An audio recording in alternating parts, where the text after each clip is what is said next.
आज के वीडियो में मैं आपको क्लास 10th का जो पेपर है उत्तराखंड बोर्ड का वो बताने वाला हूँ। बिल्कुल इसी तरीके के क्वेश्चन एग्जाम में बार बार आते हैं। देखो ये पेपर बहुत इंपॉर्टेंट है। आपको मैं बता दूं, अगर अच्छे नंबर लाने हैं तो आपको पूरी एनसीईआरटी के प्रश्नावली के प्रश्न उदाहरण अच्छे से करने होंगे। विगत वर्षों के प्रश्न पत्र करने होंगे। विगत वर्षों के जितने भी प्रश्न पत्र हैं पूरा मैंने सॉल्व करा रखा है। पूरी प्लेलिस्ट में डाल दूंगा यहाँ डिस्क्रिप्शन में, आप देख सकते हैं। ये वीडियो बाकी हिंदी मीडियम बोर्ड्स के लिए भी उतनी ही इंपॉर्टेंट है। UP board, MP board, Bihar board, Rajasthan board, Jharkhand board, है ना, एमपी बोर्ड, सबके लिए इंपॉर्टेंट है। बाकी सब कुछ पढ़ा रखा है, ठीक है। डिस्क्रिप्शन में लिंक मिलेगी, जाके आप देख सकते हैं। पेपर मेरे हाथ में है, चलिए इसको स्टार्ट कर दें, ठीक है। बाकी डिस्क्रिप्शन एक बार ज़रूर चेक कर लेना। कह रहे निम्न में अपरिमेय संख्या कौन सी है। देखो इसका दशमलव प्रसार शांत है तो ये परिमेय है, ठीक है। दो परिमेय संख्या है, √2 अपरिमेय संख्या होती है। परिमेय संख्या और अपरिमेय संख्या गुणनफल अपरिमेय संख्या होती है, तो ये अपरिमेय संख्या है, ठीक है। कह रहे x² - 3 के शून्यकों का योगफल क्या होगा। शून्यकों का योगफल का जो सूत्र होता है अल्फा प्लस बीटा बराबर वो होता है -b/a, ठीक है। a क्या होता है, x² का गुणज, एक कुछ नहीं होता तो एक होता है। और b हमारे पास क्या है, b होता है x का गुणज, x है क्या यहाँ पर, नहीं है तो 0 होगा। और c क्या होता है, अचर पद -3, ठीक। तो शून्यकों का योगफल निकालना है। b हमारे पास 0 है, a हमारे पास 1 है। 0 के बट्टे कुछ भी हो, आंसर क्या होगा, 0 होगा। ऑप्शन नंबर पहला वाला सही हो जाएगा। कह रहे हैं किसी समांतर श्रेणी का nवां पद इतना है तो इसका 8वां पद क्या होगा। 8वां पद निकालना है, n की जगह पे 8 रख दो, बस n की जगह पे 8 रख दो, ठीक है। तो 8 तिया 24 और 1 कितना हो जाएगा बाबू, 25। तो आंसर आएगा 25।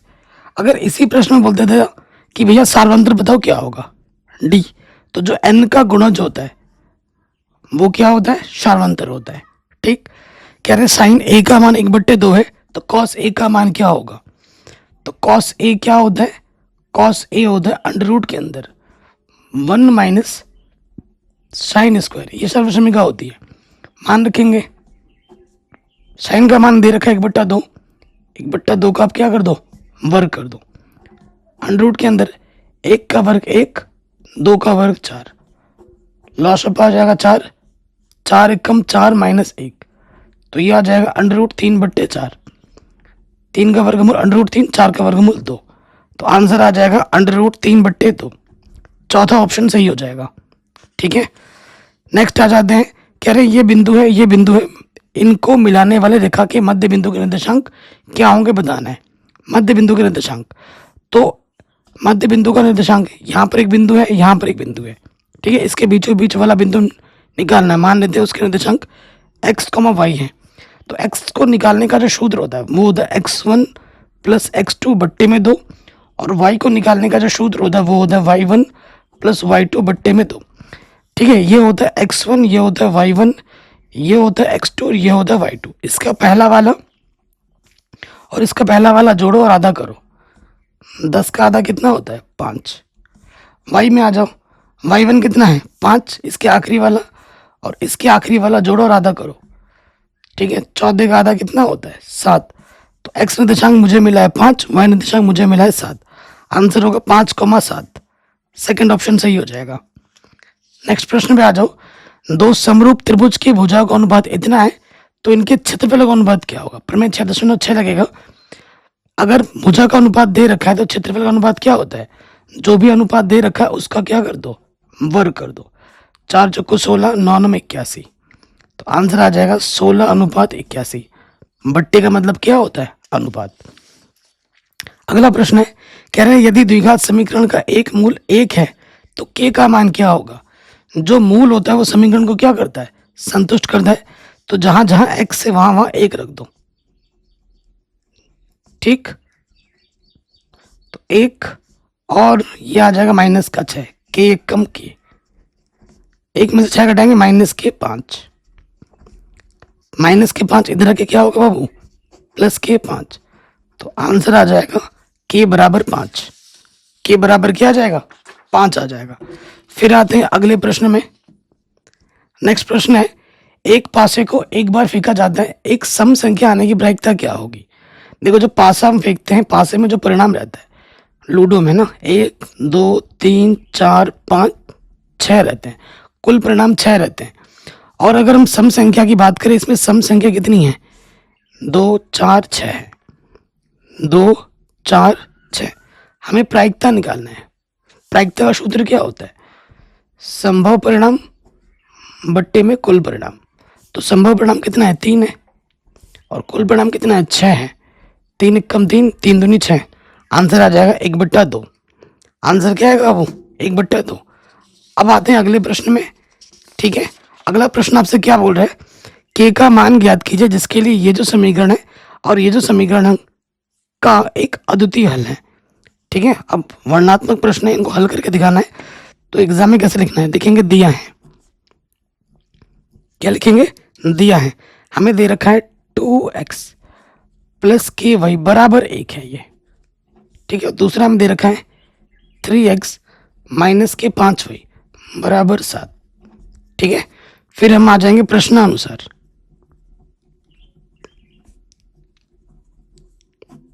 प्रश्न अनुसार प्रश्न में क्या बोला गया है कि एक अद्वितीय हल है, तो यहां लिखेंगे अद्वितीय हल के लिए। अद्वितीय हल के लिए, अद्वितीय हल के लिए कंडीशन क्या होती है? a1/a2 बराबर नहीं होता है b1/b2 के। a1 क्या होता है? x का गुणज, कितना है बाबू? 2 है। a2 क्या होता है? दूसरे वाले x का गुणज, वो है 3। b1 क्या होता है? y का गुणज k, और b2 क्या होता है? दूसरे वाले y का गुणज माइनस के 5। ये बट्टे में इधर के गुणे में आ जाएगा, -5 दूनी -10 बट्टे में 3। तो k का मान -10/3 के बराबर नहीं होना चाहिए। तो ये हमें हमारा क्या मिल जाएगा? उत्तर। ठीक है, अब हम आते हैं अगले प्रश्न में। आ जाओ, कह रहे हैं ये जो द्विघात समीकरण है, मूलों की प्रकृति क्या होगी अगर b² - 4ac का मान 0 हो? विविक्तिकर का मान 0 है। ठीक है, तो एग्जाम में कैसे लिखेंगे? ये लिखेंगे दिया है, हमें दे रखा है द्विघात समीकरण। हमें क्या दे रखा है? द्विघात समीकरण हमें दे रखा है। ठीक, क्या दे रखा है? ax² plus bx plus c बराबर 0। चूंकि हमारे पास क्या है? b² - 4ac 0 के बराबर है। चूंकि विविक्तिकर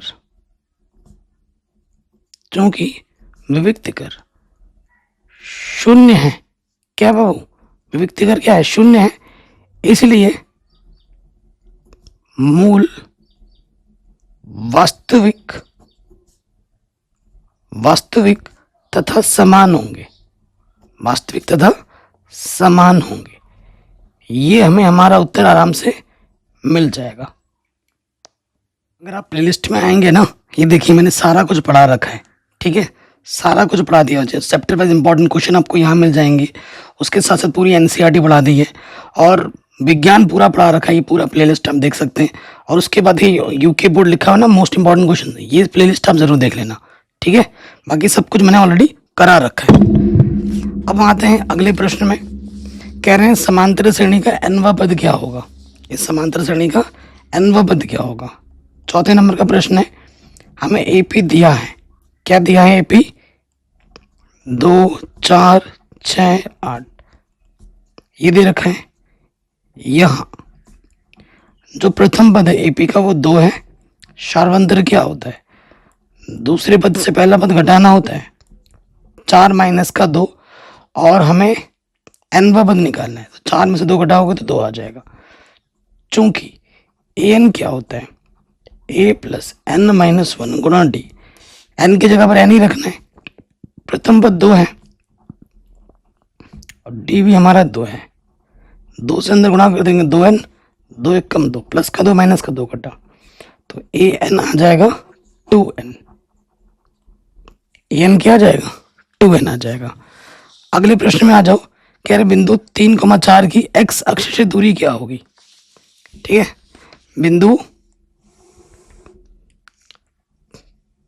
बिंदु हमें दे रखा है P, 3,4 दे रखा है।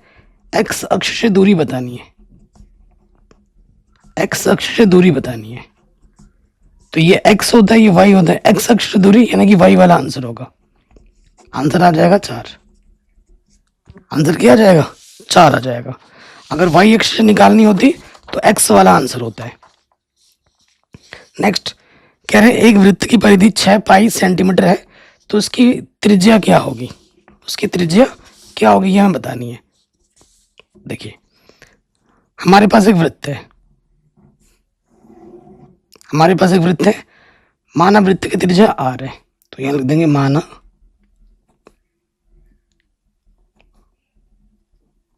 वृत्त की त्रिज्या r है। ठीक है, हमें क्या दिया है? परिधि दे रखा है, दिया है परिधि, हमें दे रखा है वृत्त की परिधि।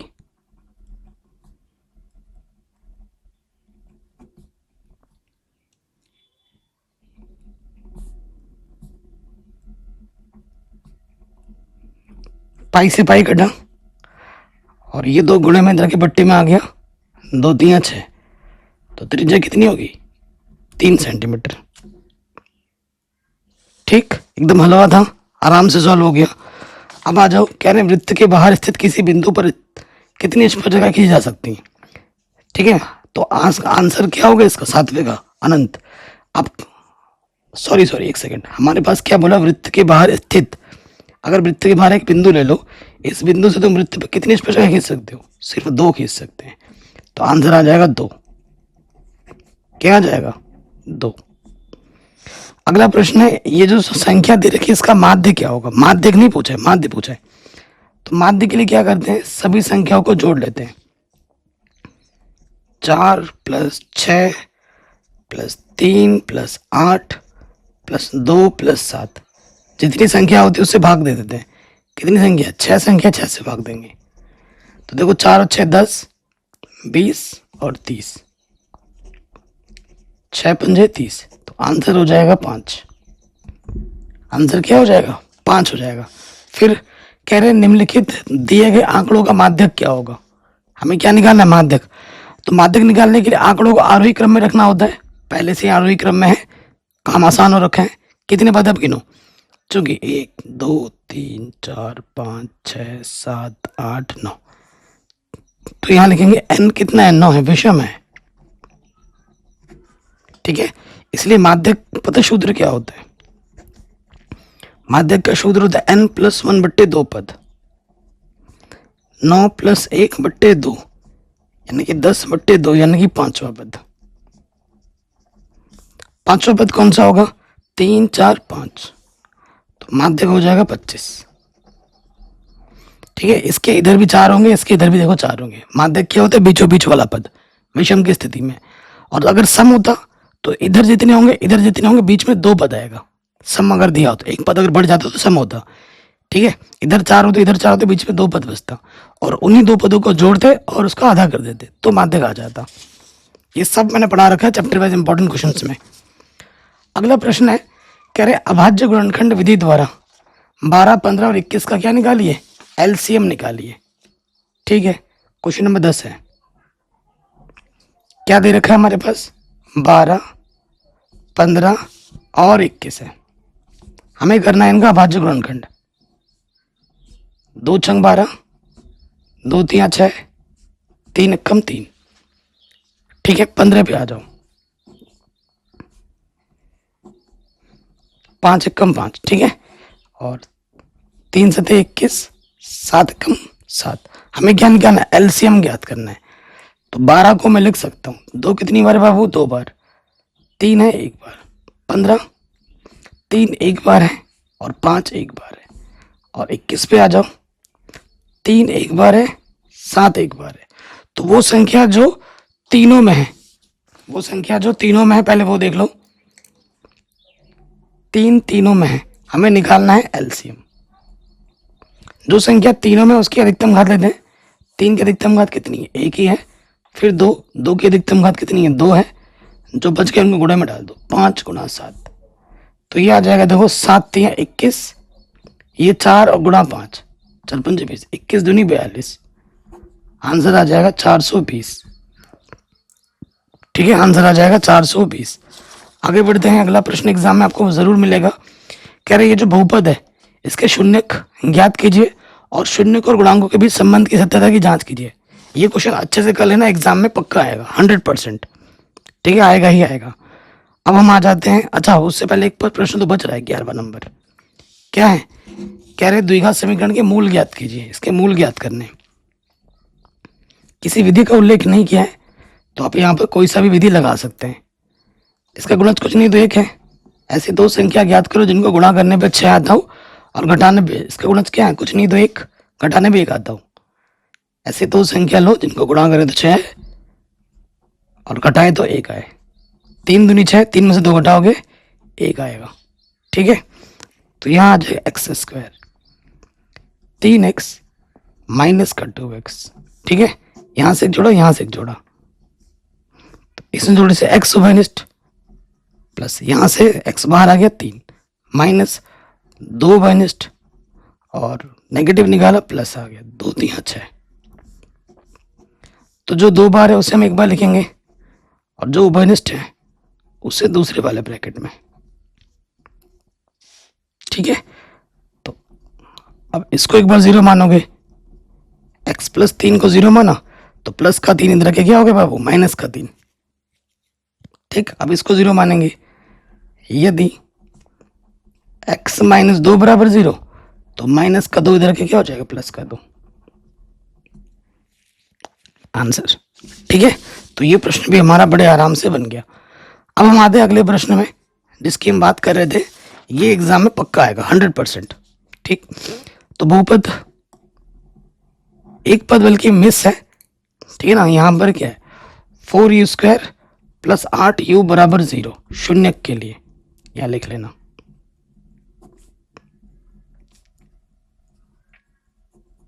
ठीक है, शून्यक के लिए इसको शून्य मान लेते हैं। तो यहाँ से क्या होगा? 4u उभयनिष्ठ है।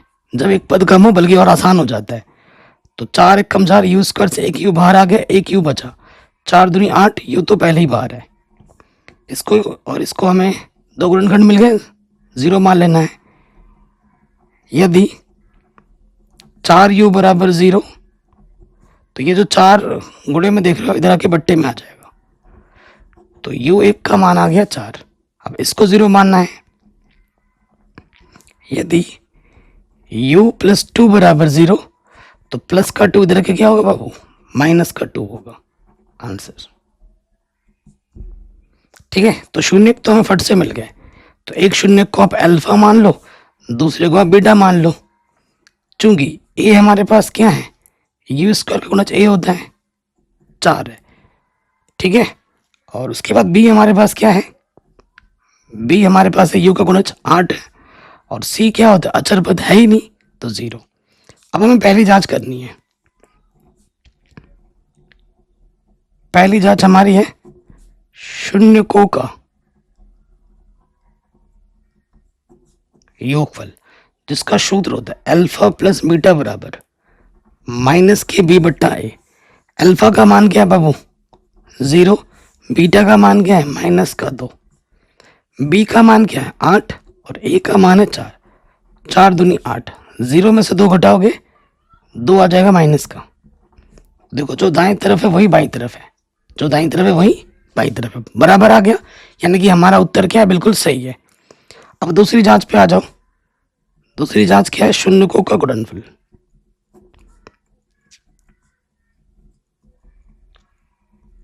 शून्यकों का गुणनफल जो कि अल्फा गुणा बीटा बराबर क्या होता है? सी बट्टा ए। ये सूत्र होता है। अल्फा हमारे पास 0 है, बीटा हमारे पास माइनस का 2 है, सी हमारे पास 0 है, ए हमारे पास 4 है। 0 गुणा कुछ भी होगा 0, 0 का बट्टा कुछ भी हो 0। आगे दोनों तरफ बराबर, यानी कि हमारी जांच सही, हमारा उत्तर भी सही है। कह रहे बिंदु इतने और इतने को जोड़ने वाले रेखाखंड वाई अक्ष किस अनुपात में विभाजित करता है? हर साल एग्जाम में आता है। हमारे पास एक रेखाखंड है, ये रेखाखंड है, मान लेते हैं ये बिंदु है ए जो कि ये 5,-6 है, और ये बिंदु है बी जो कि -1,4।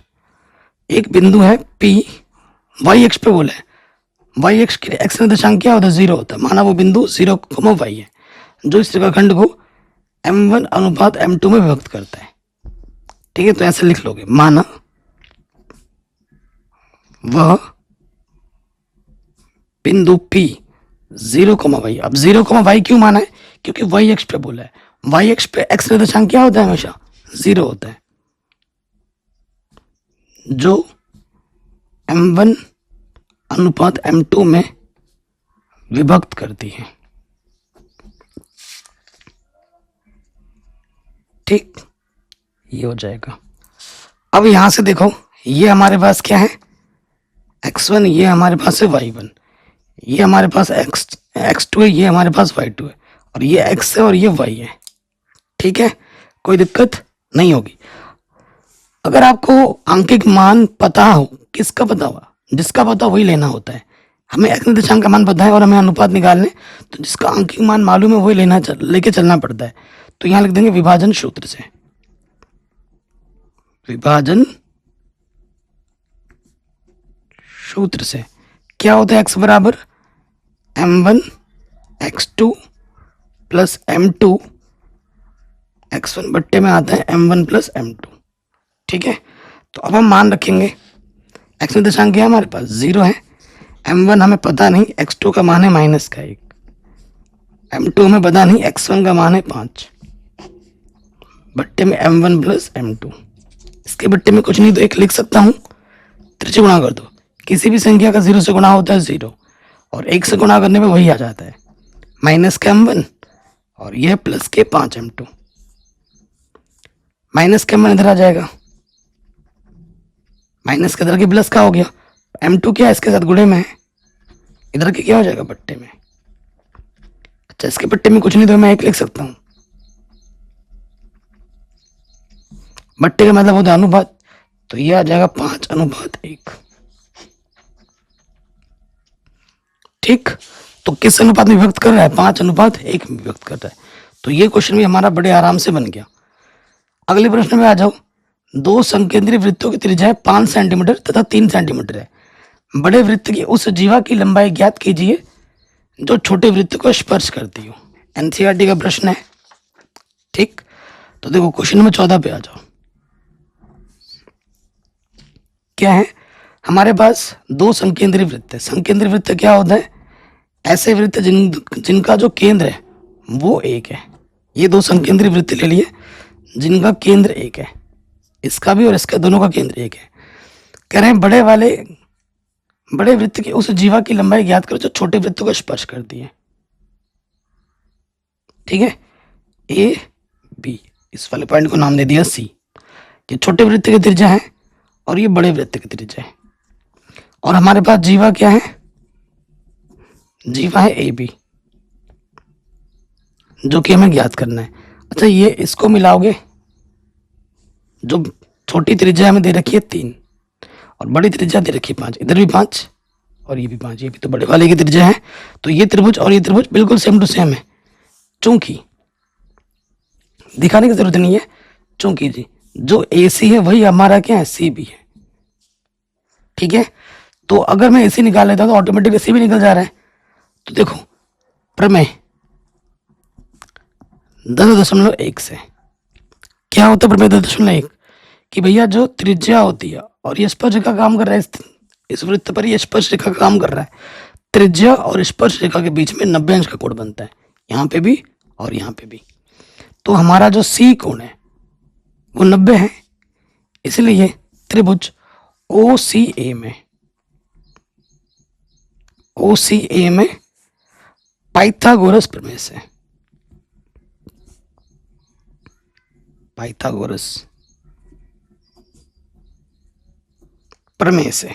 क्या हो जाएगा? पाइथागोरस प्रमेय से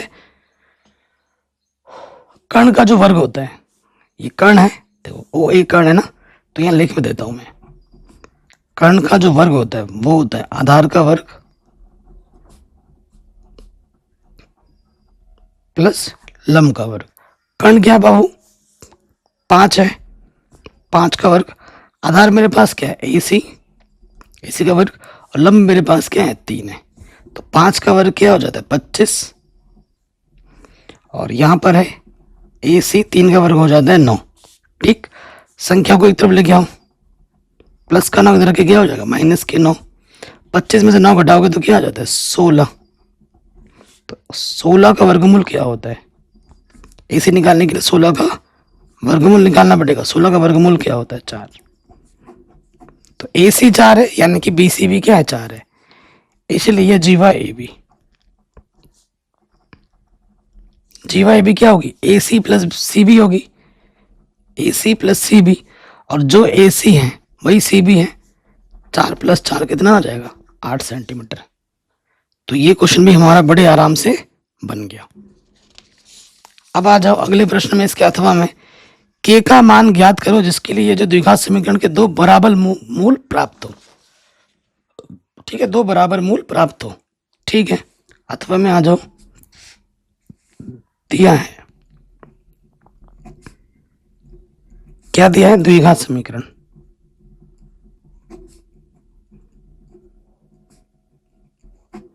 क्या है द्विघात समीकरण हमको दे रखा हुआ है 2x² प्लस के एक्स प्लस 3 बराबर 0। ठीक है, चूंकि ए हमारे पास है 2, बी हमारे पास है x का गुणज k और सी हमारे पास है 3।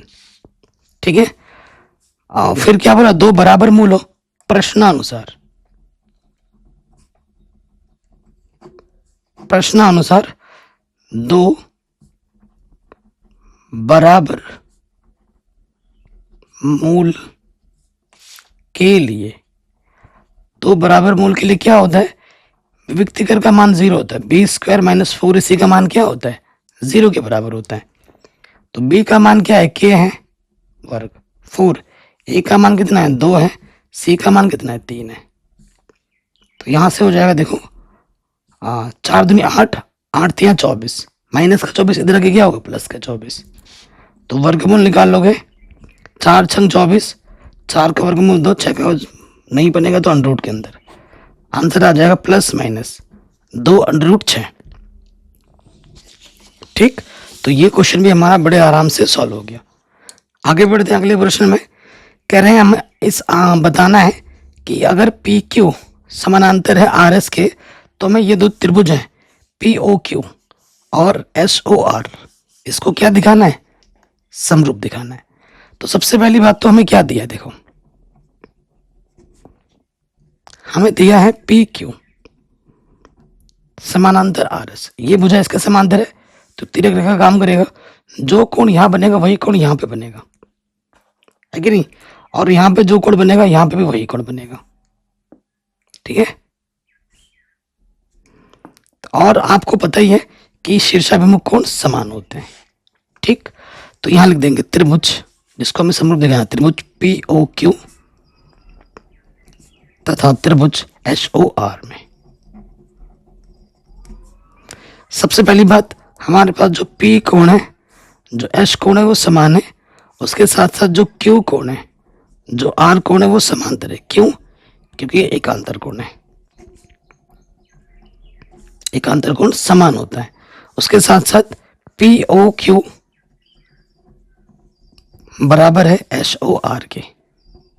क्यों, क्योंकि ये शीर्षाभिमुख कोण है।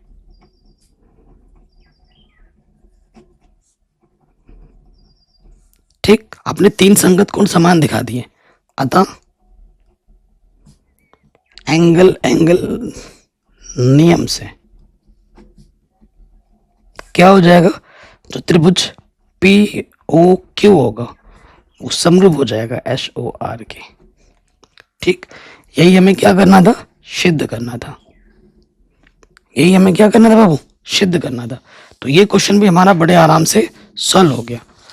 अगले प्रश्न में आ जाते हैं, क्या है प्रश्न, एक थैले में 3 लाल और 5 काली गेंदें हैं, इसमें से यादृच्छा एक गेंद निकाली जाती है, इसकी प्रायिकता क्या है कि गेंद लाल हो। सिंपल सा क्वेश्चन है। देखिए क्वेश्चन नंबर 16 क्या है दिया है, पहले जो दिया है वो लिख लो। क्या दे रखा है हमें, हमें दे रखा है 3 लाल गेंद, तो क्या लिखेंगे लाल गेंद कितनी है 3 है, और काली गेंद कितनी है 5। काली गेंद है 5, तो कुल गेंद कितनी है 5 + 3 यानी कि 8। ठीक, हमें क्या है लाल गेंद निकालने की प्रायिकता निकालनी है, तो लिखेंगे प्रश्नानुसार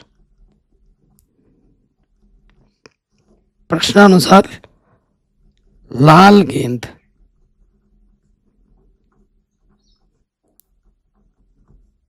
निकालने की प्रायिकता का सूत्र क्या होता है, संभव परिणाम बट्टे में कुल परिणाम। लाल की बात कर रहा है, लाल कितना है 3 है संभव, और कुल कितना है 8 है, तो आंसर आ जाएगा 3/8। एकदम हलवा क्वेश्चन है, आराम से बन गया। अब इसके अथवा में भी है, कह रहे 52 पत्तों की अच्छी प्रकार से फेंटी गई एक गड्डी में से एक पत्ता निकाला जाता है, बादशाह को प्राप्त करने की प्रायिकता क्या होगी। तो देखो सभी चैप्टर मैंने करा रखे, इस चैप्टर को तो मैंने एनिमेशन से वीडियो बनाया है प्रायिकता वाले चैप्टर का, जहाँ पे मैंने ताश गड्डी वड्डी इन सबको अच्छे से समझाया है। आप जब आपने एनसीईआरटी ढंग से पढ़ा होगा ना, तो आपको किसी भी प्रश्न में कोई दिक्कत नहीं होगी। ताश की गड्डी में कुल पत्ते होते हैं 52, जिसमें 2 कैटेगरी होती हैं, एक तो लाल होता है और एक होता है काला। लाल में 26 पत्ते होते हैं, काले में भी 26 पत्ते होते हैं, और फिर इनकी 2-2 कैटेगरी और बनती हैं, जिनमें 13-13 पत्ते होते हैं।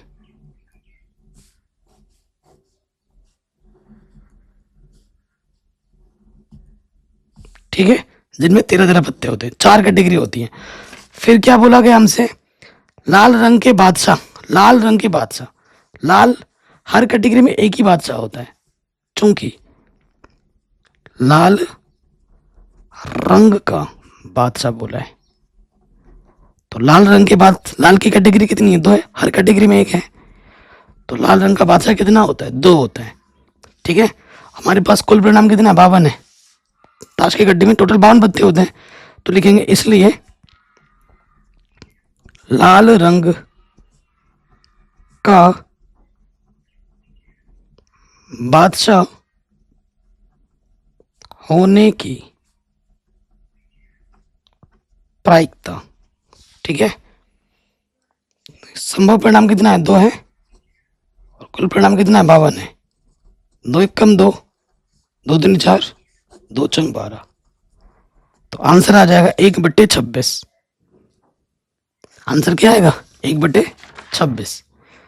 अब आते हैं अगले प्रश्न में, कह रहे निम्नलिखित समीकरणों को हल कीजिए। अब हल करना आपकी मर्जी है, किसी विधि से आप हल कर सकते हैं, विलोपन प्रतिस्थान वो आपकी मर्जी है। ठीक, 17 में आ जाओ।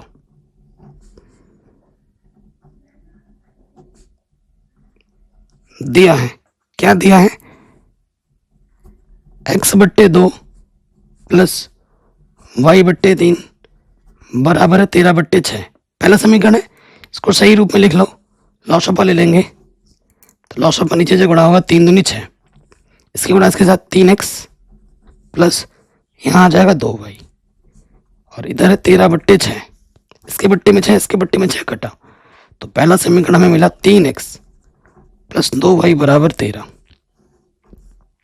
सही रूप में ये पहला समीकरण दे रखा है, और हमें दूसरा क्या दे रखा है, हमें दूसरा दे रखा है x - y बराबर 3।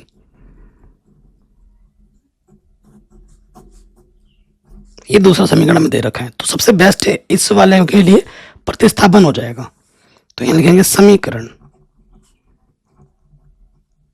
2 से। ठीक है, समीकरण 2 एक बार लिख लो, माइनस का वाई इधर के क्या हो जाएगा बाबू, प्लस का वाई।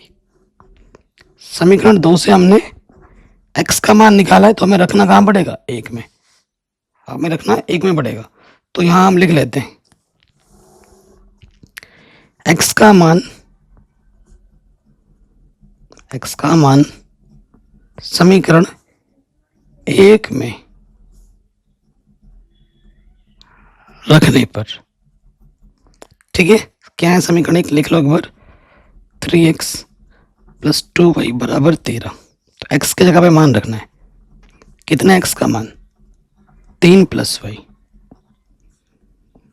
3 से अंदर गुणा कर दोगे, 3 तिया 9, 3y और ये है 2y, 3 और 2 5y, प्लस का 9 इधर क्या हो जाएगा माइनस का 9।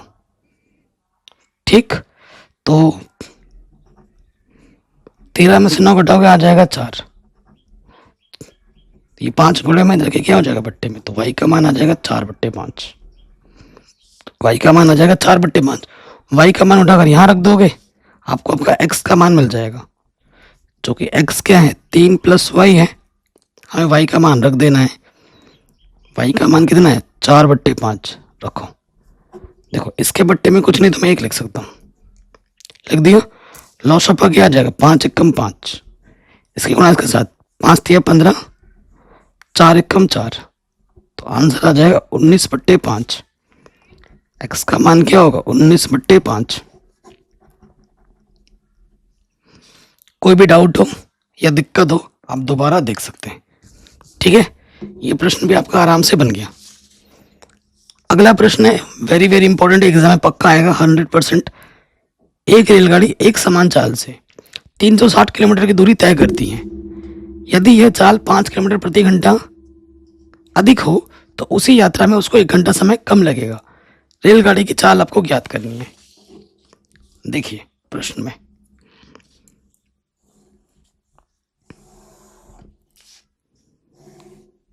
क्वेश्चन नंबर कौन सा है, हमारा 18वां है। हमारे पास एक दूरी है, यहाँ से लेकर यहाँ तक एक रेलवे ट्रैक है और ये हमारी रेलगाड़ी है जो चल रही है। ठीक है, ये रेलगाड़ी हमारी चल रही है। मान लेते हैं इस रेलगाड़ी की जो चाल है, माना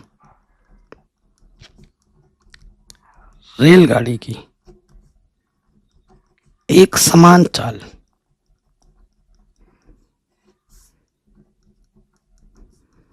कितनी है x किलोमीटर प्रति घंटा है। ये हमने मान ली कि रेलगाड़ी की चाल x किलोमीटर प्रति घंटा है। ठीक है, ये हमने मान लिया। अब देखो कह रहे हैं और रेलवे ट्रैक की दूरी कितनी 360 किलोमीटर, यहाँ से लेकर यहाँ तक की दूरी 360 किलोमीटर है। ठीक है, हमने किलोमीटर प्रति घंटा क्यों माना है, क्योंकि दूरी किलोमीटर में दे रखी है। ठीक है, और समय घंटा में दे रखा है इसीलिए। ओके, तो आप आ जाते हैं पहले, चूंकि समय बराबर क्या होता है, समय बराबर होता है दूरी बट्टे चाल। देखो जब आप नॉर्मल स्पीड से चल रहे हो, अगर नॉर्मल स्पीड चलोगे ये जो भी टाइम लगेगा, अगर आपकी स्पीड बढ़ जाती है तो आपको समय कितना कम लगता है, और कितना कम लगता है ये बोल रहा है 1 घंटा समय कम लगता है। ठीक है, तो यहाँ आ जाते हैं पहले प्रथम शर्तानुसार। प्रथम शर्त से, प्रथम शर्त में क्या बोला गया है कि 360 किलोमीटर दूरी तय करने में लगा समय t1, दूरी 360 और चाल क्या है x, एक समान चाल से ना ये है। उसके बाद द्वितीय शर्त में आ जाओ।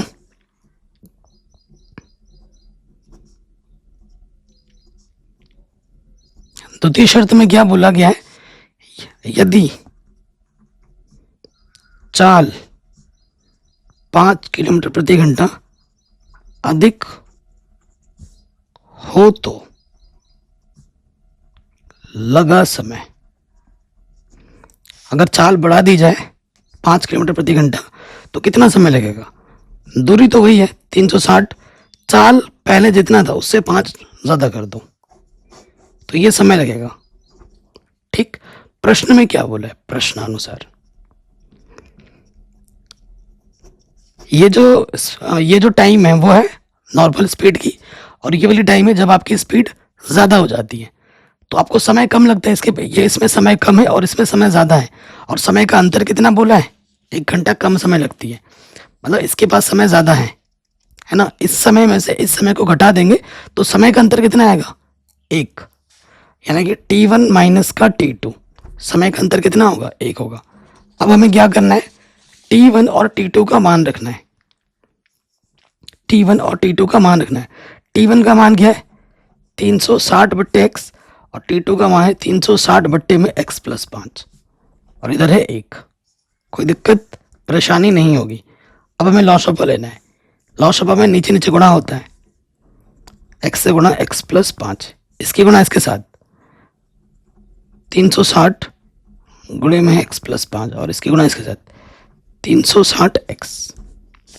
ठीक, अंदर गुणा कर लीजिए 360x और 5 गुणा 0 0, 5 छंग 30, हासिल लगा 3, 5 3 15 और 3 18।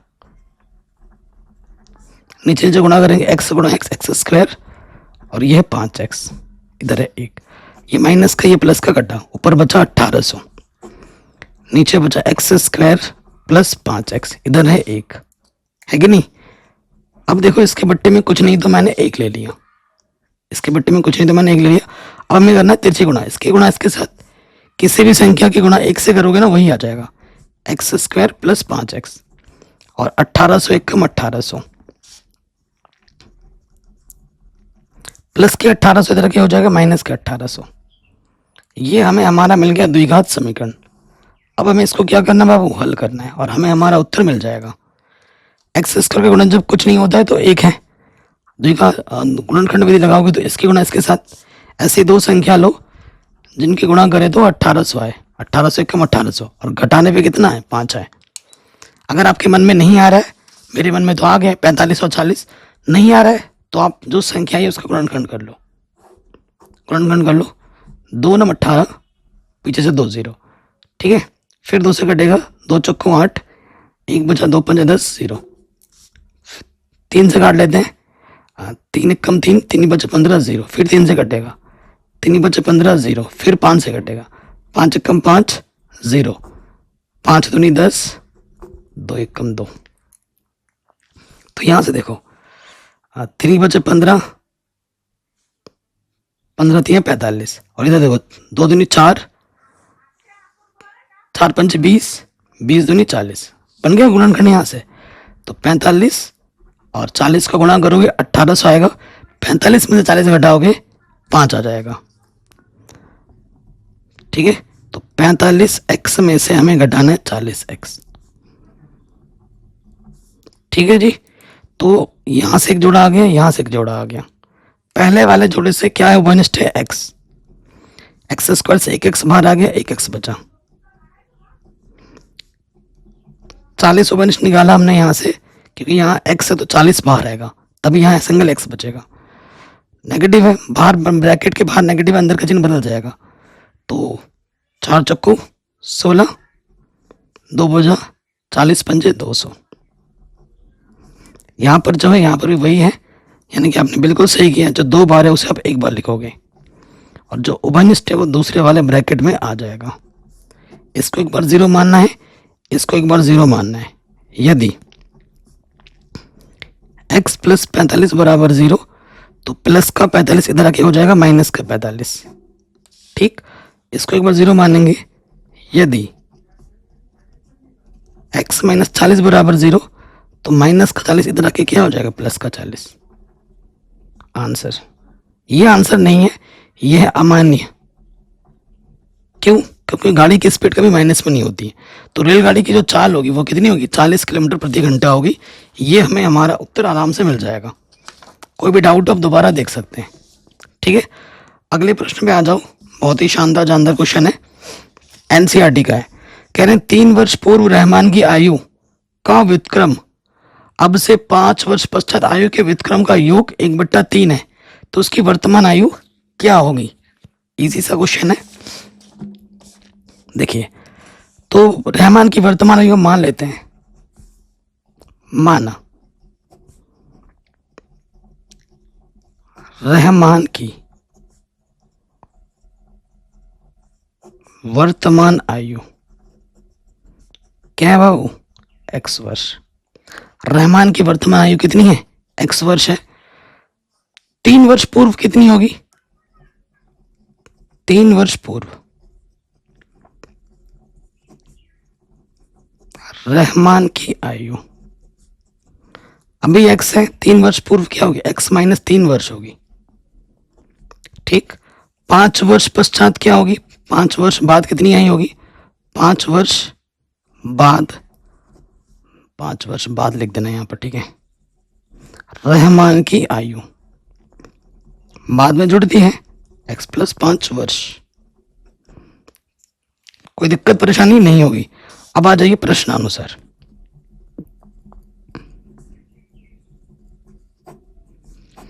प्रश्न में क्या बोला गया है कि उनके आयु का व्युत्क्रम 3 वर्ष और 5 वर्ष बाद, व्युत्क्रम का मतलब 1 के बट्टे में, उनके आयु का व्युत्क्रम ये का जो योग है वो कितना है, 1/3 है, वो 1/3 के बराबर है। तो बताओ रहमान की आयु कितनी होगी।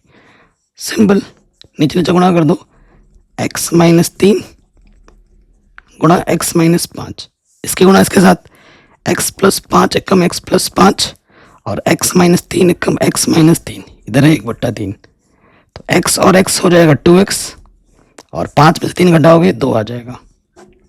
नीचे से गुणा करोगे एक्स स्क्वायर प्लस का 5 माइनस का 3, 5 में से 3 घटाओगे 2, तो यहाँ आ जाएगा 5 और प्लस का 2x और माइनस 3 गुणा 5, 5 3 15, यहाँ आ जाएगा। ठीक, अब तिरछे गुणा कर लीजिए, किसी भी संख्या को जब हम 1 से गुणा करते हैं वही संख्या रहती है। एक्स स्क्वायर 2x माइनस का 15 और 3 दूनी 6x, 3 दूनी 6, सबको एक तरफ लेके आओ। एक्स स्क्वायर 2x माइनस का 15 प्लस का 6x इधर के माइनस का 6x प्लस का 6 इधर के माइनस का 6, तो यहाँ हमें मिला माइनस का 6x प्लस का 2x माइनस का 4x और 15 और 6 कितना हो जाएगा 21। आ गया द्विघात समीकरण। अब इसको हमें क्या करना है बाबू, हल करना है। ठीक, तो एक्स का गुणज कितना है, कुछ नहीं, तो एक ऐसी दो संख्या लीजिए जिनको गुणा करें, इसकी गुणा इसके साथ होती है 1 गुणा 21, 21। ऐसी दो संख्या लेनी है जिनको गुणा करें तो 21 है और घटाएं तो 4 है। 7 3 21, 7 में से 3 घटाओगे 4 आ जाएगा। ठीक, अब हल करना है, जब भी नेगेटिव हो मान ब्रैकेट लगा के रखोगे। 7x घटाना है 3x। ठीक, अब माइनस अंदर गुणा करो, माइनस का 7x नेगेटिव नेगेटिव पॉजिटिव। ठीक, तो यहाँ से एक जोड़ा है, यहाँ से एक जोड़ा है, तो इस जोड़े से x उभयनिष्ठ, x बचा, x बाहर आ गया तो 7 बचा, प्लस 3 उभयनिष्ठ है, x बचा 3 7 21।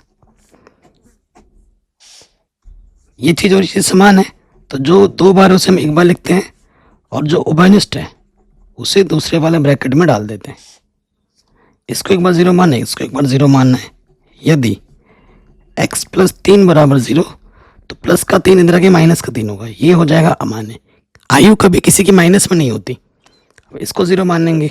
यदि x माइनस 7 बराबर 0 तो माइनस का 7 इधर के हो जाएगा प्लस का 7, तो ये हो जाएगा उत्तर। ठीक है, यानी कि जो रहमान की वर्तमान आयु होगी वो है 7 वर्ष। नेक्स्ट क्वेश्चन पे आ जाते हैं। कह रहे हैं कि सिद्ध कीजिए, ये क्वेश्चन बार बार आता है, इसको सिद्ध करके हमें ये लाना है। एनसीईआरटी का प्रश्न है।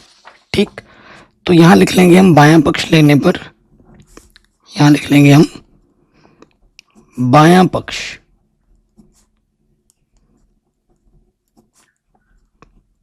लेने पर। क्या है बायां पक्ष, ये है sine A plus cosec A का वर्ग plus cos A plus sec A का वर्ग। ठीक है, सिद्ध करके हमें 7 लाना है। तो इस प्रश्न में हमें क्या करना है, सर्व समीकरण लगानी है a प्लस बी का वर्ग वाला। आपको ये सूत्र तो पता ही होगा, a प्लस बी का वर्ग क्या होता है, a का वर्ग प्लस b का वर्ग प्लस का 2ab। ठीक है, तो इसमें भी नियम लगाएंगे और इसमें भी नियम लगाएंगे, ये वाला सूत्र लगा दो। तो क्या हो जाएगा बाबू, a का वर्ग प्लस b का वर्ग 2a गुणा b। ठीक, फिर प्लस में आ जाएंगे, यहां भी आ जाओ, a का वर्ग प्लस b का वर्ग प्लस 2 ए गुणा बी। ठीक, तो देखो इसको और इसको साथ में रखेंगे तो क्या हो जाएगा, देखो sine square plus cos square. इसको हमने साथ में रखा क्योंकि इसका मान कितना होता है 1। फिर इसके जगह पे सर्वसमीकरण लगेगा, इसके जगह पे लगेगा, इसके जगह पे लगेगा, इसके जगह पे लगेगा, बहुत सारी सर्वसमीकरण लगने वाली है। कॉसेक स्क्वायर को हम लिख सकते हैं 1 प्लस कॉट स्क्वायर ए, और साइन ए गुणा कॉसेक ए का मान 1 होता है। ठीक, फिर देखिए इसको तो हमने इसमें साथ रख दिया था, सेक स्क्वायर की जगह पे हम लिख सकते हैं 1 प्लस टेन स्क्वायर ए। ठीक, और इसके जगह पे भी 1 होता है। ठीक, जो जो सर्वसमीकरण आप लगा रहे हो वो लिखना बहुत ज़रूरी है। हम कौन कौन से लगा रहे हैं, हम लगा रहे हैं साइन स्क्वायर ए प्लस कॉस स्क्वायर ए का मान 1 होता है, फिर साइन ए गुणा कॉसेक ए का मान 1 होता है, फिर कॉसेक स्क्वायर ए का मान क्या होता है 1 प्लस कॉट स्क्वायर ए। उसके बाद सेक स्क्वायर ए का मान क्या होता है, सेक स्क्वायर ए का मान होता है 1 प्लस टेन स्क्वायर है। इतने सारे सर्वसमीकरण लगते हैं तभी ये प्रश्न एग्जाम में बार बार आता है। और उसके बाद कॉस ए गुणा सेक ए, इसका मान क्या होता है 1। तो ये सारे मान हमने उठाकर रखे हैं, बताना बहुत ज़रूरी है, नहीं रखोगे तो नंबर कटेंगे। यहाँ 1 आ जाएगा, यहाँ 1 है, 2 1 कम 2 1 और 2 1 कम 2। यहाँ से क्या है वो, यहाँ से कॉट स्क्वायर ए और यहाँ से है टेन स्क्वायर ए। ठीक, तो क्या बचा 2 2 4 2 6 और 1 7। एक सेकेंड, इसकी जगह पर 1 रख दिया हमने, ये 1 रखा, ये 2 रखा। ठीक है, उसके बाद ये 1 प्लस 2, अच्छा 1 तो लिखा ही नहीं, 1 प्लस 2। ठीक है, तो ये हो गया 7 प्लस टेन स्क्वायर ए प्लस कॉट स्क्वायर ए। यही हमें क्या करना था, सिद्ध करना था। इसको आगे लिखो पीछे लिखो फर्क नहीं पड़ता, 1 प्लस 2 लिखो तो भी 3 होगा, 2 प्लस 1 लिखो तो भी 3 ही होगा। ठीक है, तो ये प्रश्न भी हमारा बड़े आराम से बन गया। अगले प्रश्न में आ जाओ, कह रहे हैं ABCD चतुर्भुज के शीर्ष इस प्रकार हैं, तो चतुर्भुज का क्षेत्रफल क्या होगा। ठीक है, चतुर्भुज का क्षेत्रफल क्या होगा।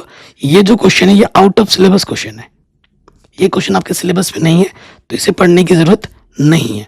ठीक है, त्रिभुज का क्षेत्रफल, चतुर्भुज का क्षेत्रफल आपके सिलेबस में नहीं है तो इसे छोड़ सकते हैं, इसे करने की जरूरत नहीं है। अगला वाला क्वेश्चन बहुत इंपॉर्टेंट है और ये क्वेश्चन लगभग हर साल आता है, हर बार आता है। ठीक है, कह रहे हैं खिलौना 3.5 सेंटीमीटर वाले एक शंकु के आकार का है जो उसी त्रिज्या वाले एक अर्धगोले पर अध्यारोपित है, उसके ऊपर रखा हुआ है। इस खिलौने की जो टोटल संपूर्ण ऊंचाई है 15.5 सेंटीमीटर है। खिलौने का संपूर्ण पृष्ठीय क्षेत्रफल क्या होगा ये हमें बताना है। जबरदस्त क्वेश्चन है, तो देखिए मैं आपको करके दिखाता हूँ। प्रश्न संख्या कितनी है, 21 है। तो देखिए हमारे पास एक खिलौना है जो अर्धगोले के आकार का है, जिसके ऊपर एक शंकु अध्यारोपित है। ये शंकु रखा पड़ा है। ठीक, तो खिलौने की जो टोटल ऊंचाई है संपूर्ण वो दे रखा हमें 15.5 सेंटीमीटर, और जो अर्धगोले की त्रिज्या है वो दे रखी है 3.5 सेंटीमीटर, और शंकु की त्रिज्या भी कितनी है 3.5 सेंटीमीटर। अध्यारोपित दोनों की समान होगी। ठीक है, तो शंकु की ऊंचाई क्या होगी। ठीक है, तो जो जो दिया है वो लिख लो। दिया है अर्धगोले की त्रिज्या, अर्धगोले व शंकु की त्रिज्या आर बराबर ये दे रखा है 3.5 सेंटीमीटर। 3.5 को मैं लिख सकता हूँ, दशमलव हटा दो, नीचे का आ जाएगा, एक स्थान एक 0 बढ़ जाएगा। 5 7 35, 5 दूनी 10, 7/2 भी मैं लिख सकता हूँ। उसके बाद मुझे शंकु की ऊंचाई चाहिए होगी। शंकु की ऊंचाई h बराबर वो क्या होगी, टोटल में से जब इतनी ऊंचाई में घटा दूंगा तो इतनी ऊंचाई बचेगी 15.5 में से जब 3.5 घटा दोगे तो कितना बचेगा 12 सेंटीमीटर। ठीक है, तो हमें खिलौने का संपूर्ण पृष्ठीय क्षेत्रफल निकालना है। तो क्या होगा, अर्धगोले का पृष्ठीय क्षेत्रफल प्लस शंकु का पृष्ठीय क्षेत्रफल। शंकु का पृष्ठीय क्षेत्रफल सूत्र क्या होता है, पाई आर एल।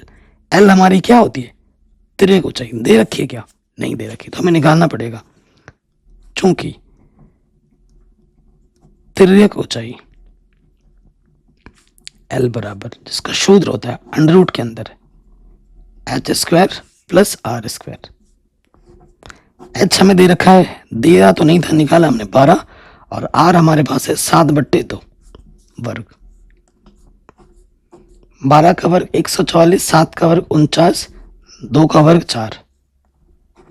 लॉस आ जाएगा, इसके बट्टे में कुछ नहीं तो 1, 4 1 4, 144 गुणा 4, इसके गुणा इसके साथ 576, और 49 1 49, जोड़ोगे तो कितना आ जाएगा 625। बट्टे में है 4, 625 का वर्गमूल होता है 25, 4 का वर्गमूल 2, 2 1 2, 2 दूनी 4, 1 बचा 2 5 10, 12.5 सेंटीमीटर आ जाएगा तिर्यक ऊंचाई। अब आ जाओ प्रश्नानुसार। प्रश्नानुसार ठोस का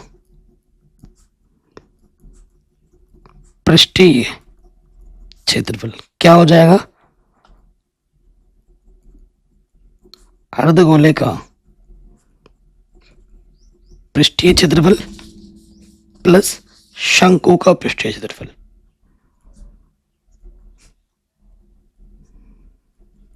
यह हर साल एग्जाम में आता है, बार बार आता है। अर्धगोले का पृष्ठीय क्षेत्रफल का सूत्र क्या होता है, 2 पाई आर स्क्वायर, और शंकु का होता है पाई आर एल। तो पाई आर दोनों में से उभयनिष्ठ है, पाई बाहर आ गया, आर स्क्वायर से 1 आर बाहर आ गया, 2 आर बचा, और यहां से बचा एल। पाई का मान क्या है 22/7, त्रिज्या का मान क्या है 7/2, आर का मान है 7/2, और एल का मान क्या है 12.5। 2 से 2 कटा, 7 से 7 कटा, 2 1 2, 2 1 2, यहाँ 11 बचा। 12.5 में आप क्या जोड़ोगे, 7 जोड़ोगे, तो 11 का गुणा करना है 19.5 से, 11 बचे 55, हासिल लगा 5, 11 ने 99, और 5 104 का 4, हासिल लगा 10, 11 कम 11 और 10 21, 214.5 सेंटीमीटर स्क्वायर। ये हमें हमारा क्या मिल जाएगा उत्तर। हो सकता है कि एग्जाम में आपसे आयतन भी पूछ दे, तो आयतन पूछेगा तो आयतन वाला सूत्र लगा देना है। तो ये क्वेश्चन भी आपका आराम से बन गया। क्वेश्चन पे आ जाते हैं। कह रहे हैं 10a प्लस बी का मान अगर 1 हो, 10a माइनस बी का मान 1/√2, और ये कुछ रिस्ट्रिक्शन दे रखी है, तो a और b के मान हमें ज्ञात करने हैं। ठीक है, बहुत ही शानदार क्वेश्चन है और एग्जाम में हर साल आता है। तो दिया जो है वो हम लिख लेते हैं। दिया है, क्या दिया है हमें, 10a प्लस बी 1 है। जब भी बराबर होता है ट्रिग्नोमेट्रिक मान ना दोनों तरफ समान करने होते हैं। तो 10a प्लस बी, इधर 1 है तो इसका मान 10 में सोचो, 10 45 का मान 1 होता है, 10 से 10 कटा, a प्लस बी का मान कितना आ गया 15 आ गया। ठीक, उसके बाद दूसरे में आ जाओ, 10 a माइनस बी का मान हमें दे रखा है 1/√3। ठीक है, बराबर है, इसका मान में 10 में सोचो, 10 30 का मान होता है 1/√3, तो 10 से 10 कटा, a माइनस बी कितना आ जाएगा 30 डिग्री। ठीक, अब हमें क्या करना है, इन दोनों समीकरणों को हल कर लेना है, हमें हमारा उत्तर आराम से मिल जाएगा। ठीक, तो यहां लिखेंगे समीकरण 1 व 2 से हल करो। a प्लस बी 45 है और a माइनस बी 30 है। जोड़ेंगे, कटा प्लस माइनस बी, a और a 2a, ये आ जाएगा 75। तो a का मान आ जाएगा 75/2, काटो, 2 3 6 और 1 बचा, 2 7 14, 2 5 10, a का मान आ गया 37.5 डिग्री। a का मान किसी भी एक समीकरण में रख दो, आपको b का मान मिल जाएगा। चूंकि a प्लस बी हमारे पास है 45, a का मान रख दिया हमने 37.5। ठीक, तो हमें ये प्लस का इधर आके बी का मान मिल जाएगा, प्लस का इधर आके क्या हो जाएगा, माइनस का हो गया। तो 45 को मैं लिख सकता हूँ 45.00, घटा दो तो 0 में से 0 घटाएंगे 0, हासिल लेगा इधर 10 में से 5 घटाएंगे 5, ये हो गया 16 में 7 घटाएंगे 9 बचेगा। आंसर आ जाएगा बी का मान कितना आ जाएगा 9.5 डिग्री, 9.5 डिग्री। ये हमें हमारा उत्तर मिल जाएगा। कोई भी डाउट हो आप दोबारा देख सकते हैं। इसके अथवा में भी प्रश्न है, कह रहे हैं यदि किसी भिन्न के अंश और हर में 2 जोड़ दिया जाए तो वो 9/11 हो जाती है, और अंश और हर में 3 जोड़ दिया जाए तो 5/6 हो जाती है। तो वो भिन्न आपको बतानी कितनी होगी, ठीक है, वो भिन्न आपको बतानी कितनी होगी। तो हम मान लेते हैं, माना वह भिन्न क्या है, x/y है। तो ऊपर वाला क्या होता है, अंश, नीचे वाला क्या होता है, हर होता है। तो आ जाओ प्रथम शर्त से,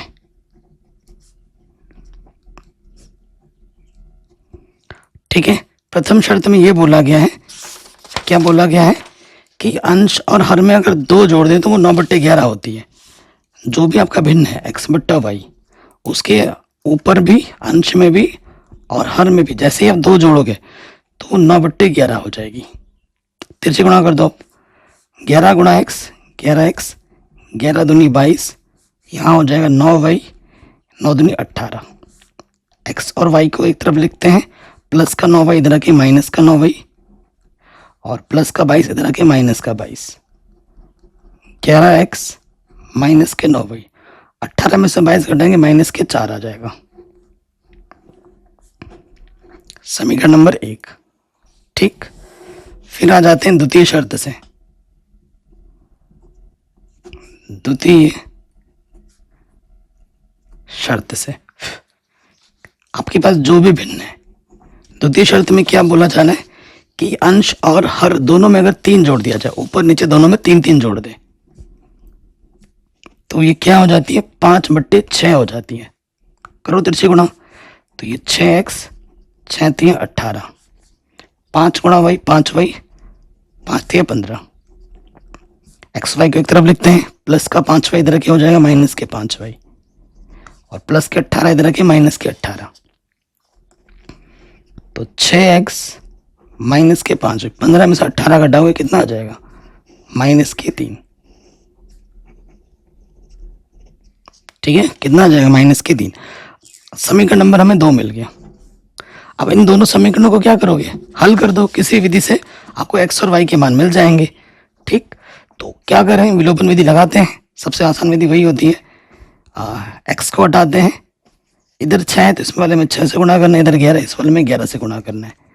कर देते हैं गुणा, तो देखो गुणा करेंगे, 6 6 11 छंग 66, और 6 नम 54 भाई, और 6 चक्कू 24, 11 से गुणा करो, 11 छंग 66 x, 11 पंजे 55 भाई, 11 3 माइनस के 33। समान चिन्ह होने पे घटाते हैं, घटाते हुए चिन्ह बदलता है, प्लस का माइनस, माइनस का प्लस, माइनस का प्लस, घटा 55 में से 54 घटाओगे 1 y बचेगा, 33 में से 24 घटाओगे 9 बचेगा। तो y का मान आ गया 9। y का मान किसी भी एक समीकरण में रख दीजिए, चूंकि 11x माइनस के 9y माइनस के 4 है, y का मान रख देंगे 9, y का मान रख देंगे 9, ठीक है। तो ये क्या हो जाएगा, 9 नम 81, और माइनस के 81 इधर हो जाएगा प्लस का 81, घटा दोगे तो बचेगा 77, 11 7 77, x का मान आ गया 7, ठीक है। अतः भिन्न क्या हो जाएगा,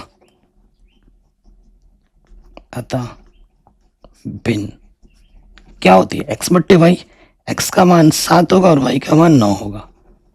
आंसर है 7/9, क्या है 7/9, ये हमें हमारा उत्तर मिल जाएगा। तो ये प्रश्न भी हमारा बड़े आराम से सॉल्व हो गया। अब आते हैं अगले प्रश्न में, जो कि हर साल इस टाइप के प्रश्न आता ही आता है। क्या बोल रहा है प्रश्न, 1.5 मीटर लंबा एक लड़का 30 मीटर ऊंचे भवन से कुछ दूरी पर खड़ा है। वह जब ऊंचे भवन की ओर जाता है तो उसकी आंख से भवन के शिखर का उन्नयन कोण 30 से 60 हो जाता है। बताइए कि वह भवन की ओर कितनी दूरी तक चल कर गया। ठीक है, वो भवन की ओर कितनी दूरी तक चल के गया, मैं आपको सॉल्व करके दिखाता हूँ। देखो ये भवन है और ये 1.5 मीटर का एक लड़का है और ये जमीन पे खड़ा है। ठीक है, ये लड़के का आंख से जो उन्नयन कोण पहले बन रहा है वो कितना बन रहा है, 30 बन रहा है। तो इस उन्नयन बनाने के लिए इसके समांतर मुझे रेखा लेनी पड़ेगी। तो ये हमें 30 दे रखा है। ठीक है, और भवन की ओर कुछ दूरी चल के गया, यहाँ से लेकर यहाँ तक आया और फिर जब दोबारा देखता है लड़का तो लड़का यहाँ आ गया, यहाँ खड़ा है। तो जब लड़का दोबारा देखता है तो उसका उन्नयन कोण कितना हो जाता है, 60 हो जाता है। देखो जितना दूर जाओगे उतना छोटा बनता है और जितना पास जाओगे उतना बड़ा बनता है। इसकी जो टोटल ऊंचाई है यहाँ से लेकर यहाँ तक वो दे रखी है हमें 30 मीटर। वो दे रखी है हमें 30 मीटर और लड़के की जो हाइट है वो है 1.5 मीटर।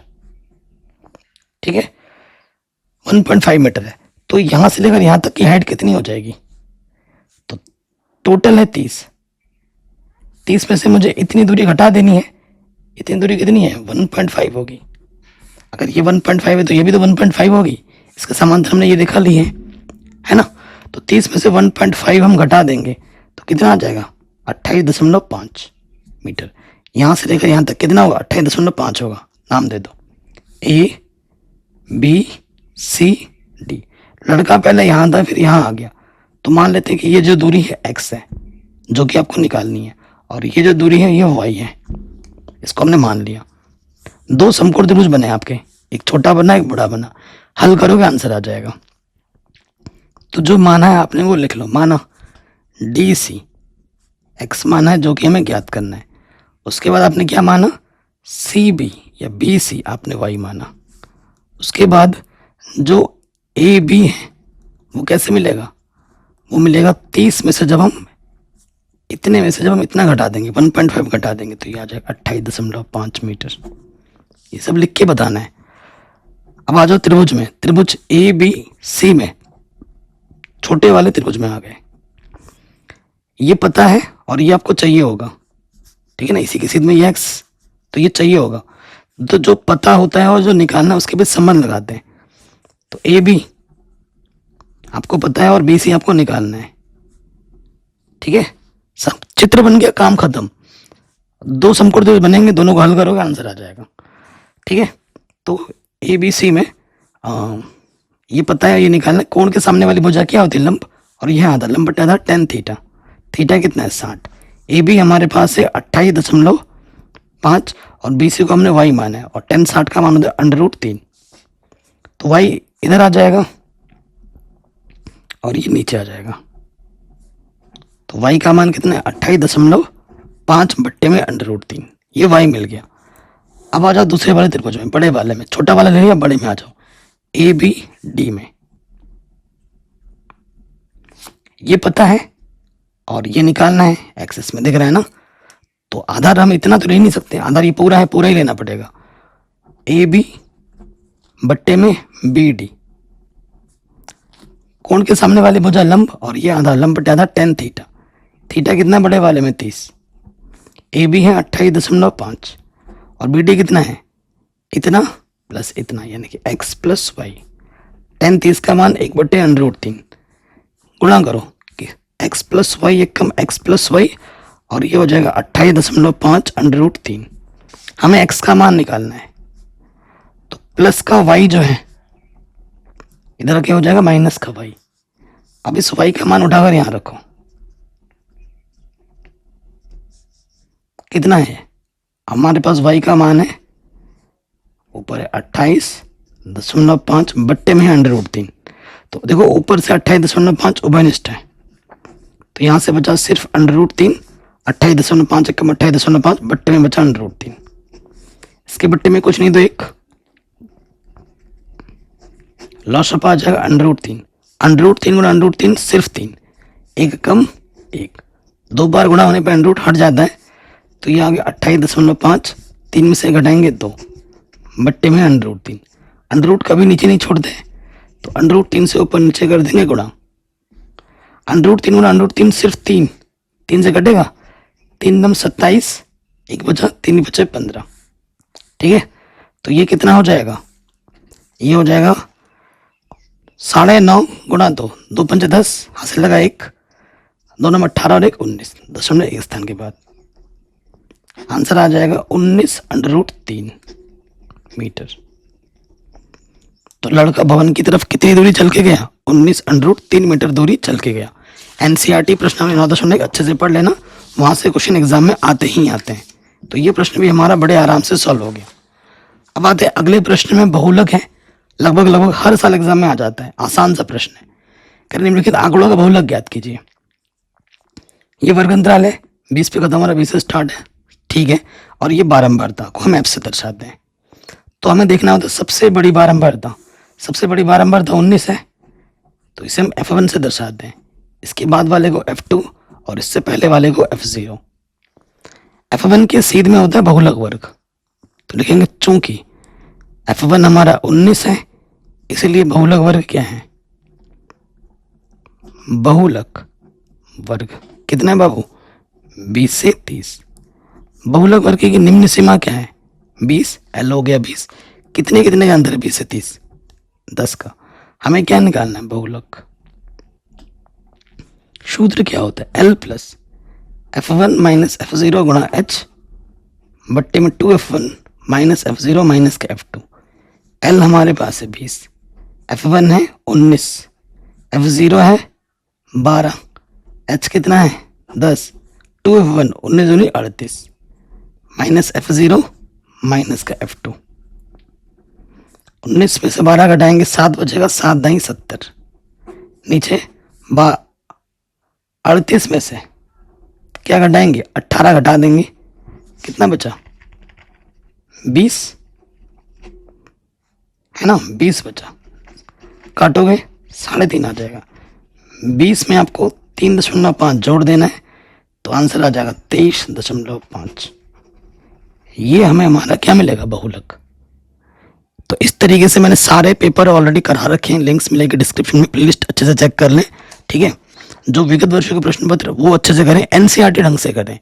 ठीक है, और सभी चैप्टर के इंपॉर्टेंट क्वेश्चन वगैरह करा रखें, वो प्लेलिस्ट मैंने दिखा दी है, डाल भी दिया है लिंक मैंने डिस्क्रिप्शन में, उसको अच्छे से जरूर देख लेना। तो आशा करता हूँ वीडियो आपको पसंद जरूर आई होगी। वीडियो को अपने दोस्तों के साथ शेयर जरूर करें, और नेक्स्ट वीडियो आप किस टॉपिक पे चाहते हैं प्लीज़ कमेंट करके मुझे ज़रूर बताएं।